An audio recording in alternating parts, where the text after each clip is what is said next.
Welcome to Morning Joan, the hottest podcast in town. We've got a lot to dish about, but first, let's start with some sad news. You might have heard that Martin Short, the beloved comedian and actor, is going through a tough time right now. His daughter Catherine has passed away at the age of 42. Our thoughts are with Martin and his family during this difficult time. According to reports, Catherine was found unresponsive in her home in the Hollywood Hills on Monday evening. The cause of death has not been disclosed yet, but authorities are investigating.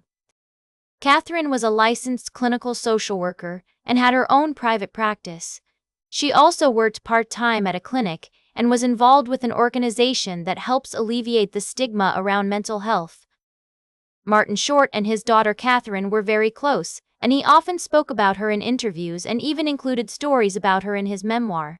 He's had to postpone some of his upcoming comedy tour dates with Steve Martin due to this tragedy. The two comedians were set to perform in Milwaukee and Minneapolis, but those shows have been pushed back. It's always tough to lose someone we love, and our hearts go out to Martin Short and his family. We'll be keeping them in our thoughts and prayers during this difficult time. And that's not all, folks. We've got more celebrity news and gossip coming up next. We'll be right back with more tea on Morning Joan. Welcome back to Morning Joan. We're diving into the vibrant world of art fairs, and I have some exciting updates for you. As Frieze Week kicks off in Los Angeles, the city is buzzing with collectors, dealers, and artists. But amidst all the glitz and glamour, there's a new player in town that's shaking things up. Say hello to Butter, the Indianapolis-founded art fair that's making its LA debut this week.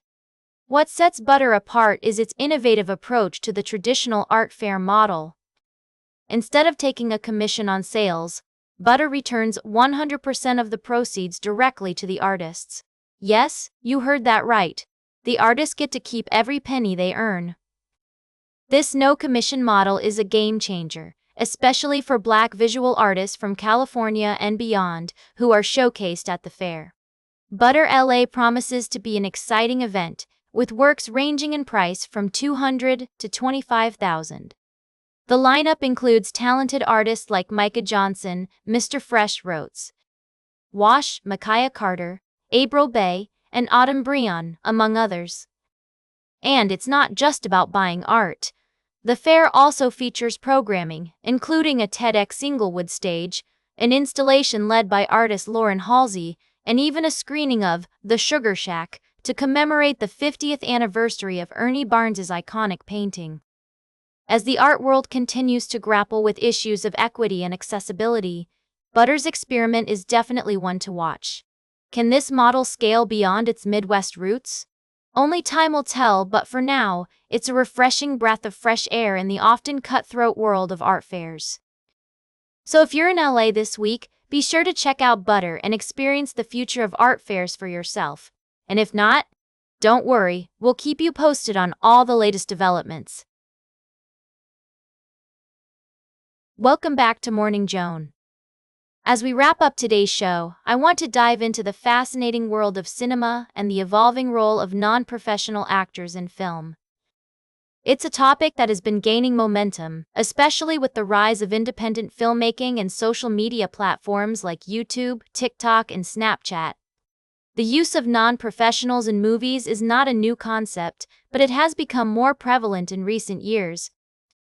Filmmakers like Andrew Bujalski, Ronald Bronstein, and Paul Thomas Anderson have been experimenting with casting non-actors in their films, resulting in some remarkable performances. These directors are pushing the boundaries of cinematic storytelling by incorporating real people into their narratives, creating a sense of authenticity and intimacy that is hard to replicate with traditional acting methods.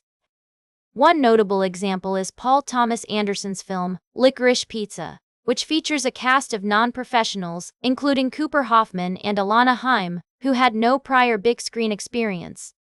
The result was a warm, intimate, and liberating film that felt like a departure from Anderson's earlier work. However, in his latest film, One Battle After Another, Anderson reverts to using more established stars with only a few non-professionals sprinkled throughout the cast. This trend of using non-professionals in film is not limited to independent cinema. it's also being adopted by bigger productions. The use of non-actors adds a democratic aura to these films, making them feel more relatable and accessible to audiences. It's also a testament to the evolving nature of cinematic storytelling, where the lines between reality and fiction are becoming increasingly blurred. As we look to the future of filmmaking, it's exciting to think about the possibilities that this trend could bring. With the rise of digital technology and social media, the opportunities for non-professionals to get involved in film are greater than ever.